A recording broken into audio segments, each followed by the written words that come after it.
Are you looking to learn more about needle felting and become a better fiber artist? If so, then you're on the right video, because today I'm going to share with you 8 needle felting mistakes to avoid.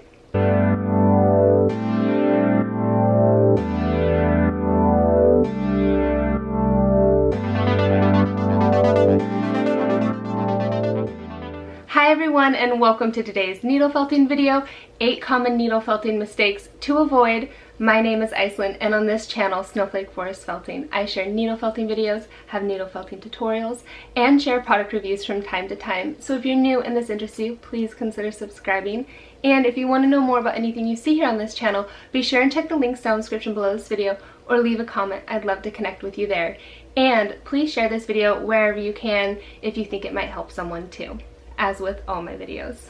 And really quick here, before we get into today's video, I wanted to share with you that I have a whole playlist on needle felting tools. If you're wanting to learn something more specific about them, I will have that whole playlist linked down in the description below for you as well. Now, let's get to these 8 common needle felting mistakes. Number 1 is not using a surface protector or a needle protector like this foam piece here. You're going to want this to place your needle in when you're not working, to prevent you from breaking your needle while you're working against a hard surface. You'll want this background for it to go into, and for safety purposes too. Number 2 is felting with the wrong type of wool. There's so many different types that you can use, from wool roving to wool batting.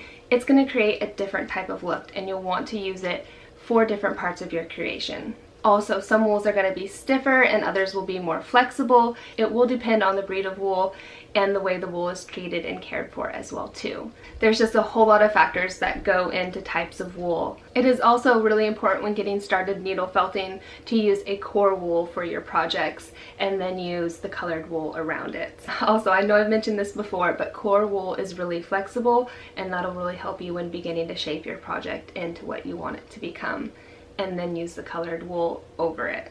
The number 3 mistake you're going to want to avoid is breaking your needles, and the best way to do that is when you're working on a project that you are going straight up and down into that project, like so, and not at an angle and coming in and out at an angle, because once you kind of go in funky at an angle, that's when you're going to break your needle off into your project. So really keep that straight in and out, up and down action. The number 4th mistake, and this is a really huge one, I see it so often, just not being patient enough with your item.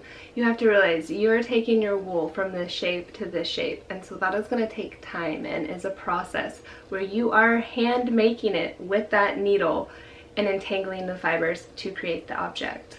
So the best thing you can do is be patient when you're felting. You're going to want it nice and firm and not all squishy. Number 5 is start small and add up.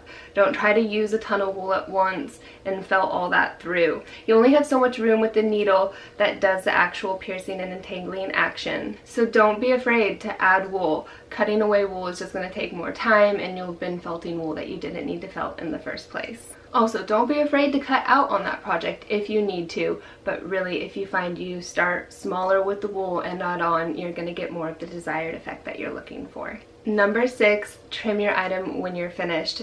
I love using these ones. They have a little bit of a curved angle. You do have to be careful that you don't trim any of your project away, but this is really going to help you give it a nice, smooth, and finished look and get all those fuzzies off of your project. When doing this, you can do it outside so the fibers can go away for the birds to catch them if they want and make their little nests, or over a trash can. Do it in well lighting as well so you can see those fibers really easy. The number 7 common needle felting mistake is piercing too deep into the wool.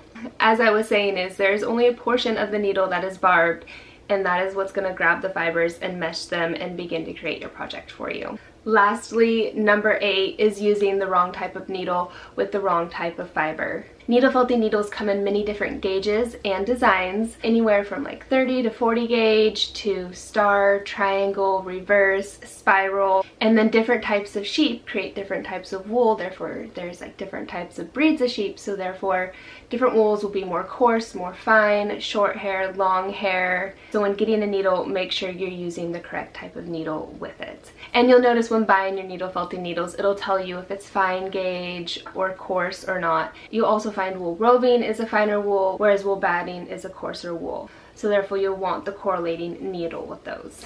I also recommend getting a few types of needle when you begin with so you can experiment and see how they work for you as well. And remember, I have all these tools that you've seen in this video and on this channel linked down in the description below.